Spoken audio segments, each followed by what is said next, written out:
انطلقت حملة توزيع السلة الرمضانية رمضان 1444 هجري المقدمة من عشيرة الحجيرات الشيخ علي أبو سمرة. بارك الله بعشيرة الحجيرات وبارك الله بالشيخ علي أبو سمرة على وقوفه المتواصل بجانب المستضعفين في مخيمات الشمال السوري، وجزاه الله عنا كل خير.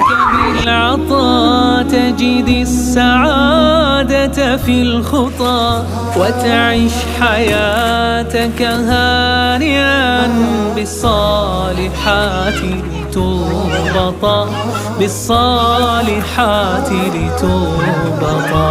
أحسن لغيرك بالعطاء تجد السعادة في الخطى، وتعيش حياتك هانئا بالصالحات لتربطا، بالصالحات لتربطا.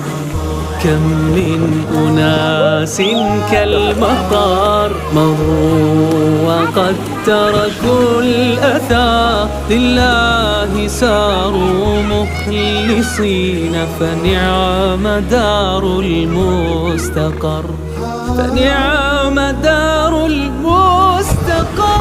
نشكر عشيرة الحجيرات على المعونة الطيبة من الأخ علي أبو سمرة، والله يجزيكم الخير وبارك الله فيكم وجزاكم الله كل خير على هاي المعونة لهالعالم يقولون المشردة.